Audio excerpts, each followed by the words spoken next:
మొదటి రోజు సమావేశానికి వచ్చేసిన సభ్యులందరికీ స్వాగతం. ఈ సభని ప్రారంభించే ముందు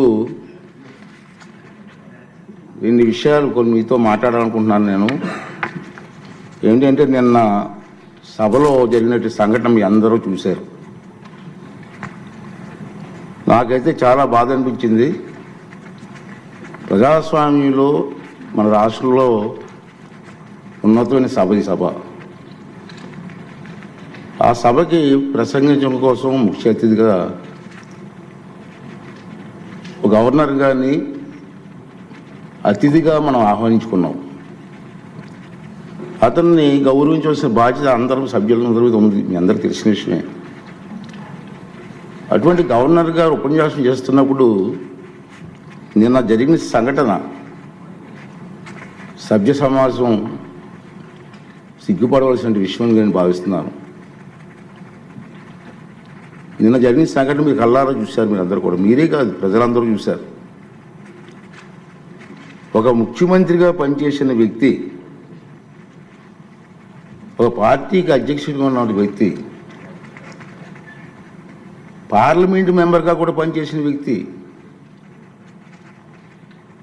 సభ్యత మర్చిపోయి ఆ విధంగా ప్రవర్తిస్తే కనీసం కూర్చొని చూస్తూ నవ్వుకుంటున్నాడు తప్పించి వాళ్ళ సభ్యుల్ని కంట్రోల్ చేసే పరిస్థితి ఎక్కడ కనిపించదండి మనకి. పైగా ఎంకరేజ్ చేస్తాడండి. ఇది సాంప్రదాయం అండి. ఇది సాంప్రదాయం అంటారా? సాంప్రదాయం ఏంటండి? ఒక ఉన్నతమైన వ్యక్తిని అగౌరవపరిచే విధంగా ప్లే కార్డ్స్ పట్టుకొని రావడం, కాగితాలు చింపి పోడియం మీద విసిరారు. అంటే గవర్నర్ మాట్లాడుతూ ఉంటే గవర్నర్ మీద, ఇది పద్ధతి కాదు. ఈ సాంప్రదాయం అంటాడు. ఏంటి సాంప్రదాయం నాకు అర్థం కాదండి. ఇది పద్ధతి కాదు, ప్రజాస్వామ్యం ఇది మంచి పద్ధతి కాదు. పైగా అతనికి ఆలోచన లేకపోయినా పక్కనే ఉన్నటువంటి సీనియర్ మెంబర్ బొత్స సత్యనారాయణ గారికి కూడా ప్రోత్సహించారు. వారైనా ఇది తప్పు అని చెప్పే పరిస్థితి లేదు.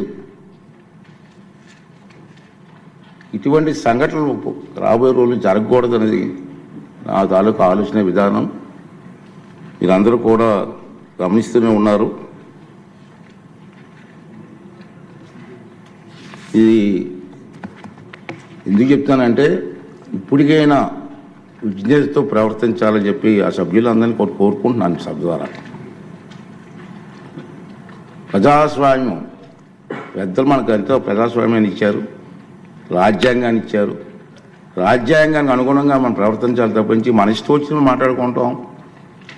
సర్వ హక్కులు నాకే ఉన్నాయి, నేను మాట్లాడతాను అన్నది ఇది పద్ధతి కాదని చెప్పి ఈ సభ ద్వారా సభ్యులందరికీ, అన్ని పార్టీ సభ్యులకు కూడా మనం చేస్తున్నాను.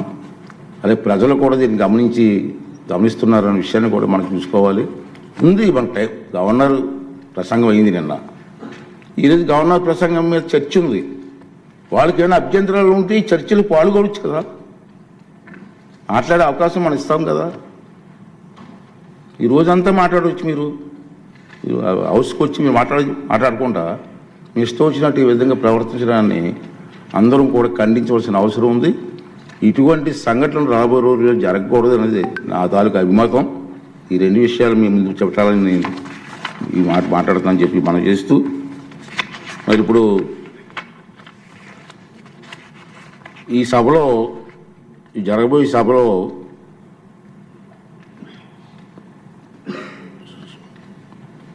ప్యానల్ సభ్యులుగా మండల్ బుద్ధప్రసాద్ గారు, వరదరాజుల రెడ్డి గారు, జ్యోతుల్ నెహ్రూ గారు, కోళ్ళ లలిత్ కుమార్ గారు, దాసరి సుధ గారు, విష్ణు కుమార్ రాజు గారు వీరిని నియమించడం జరిగింది. ఆల్రెడీ మన లాస్ట్ టైం కూడా అనౌన్స్ చేసాం. మధ్యలో ఏమన్నా గ్యాప్ వస్తే వాళ్ళు కూడా సభను నడిపించవలసిందిగా, వారిని కూడా రెడీగా ఉండవలసిందిగా మీ ద్వారా వాళ్ళని కోరుకున్నాను. ఏజెండాలో పేర్కొన్న మొదటి పత్రం సభ సమక్షంలో ఉంచినట్లుగా భావించవలను. ఉభయ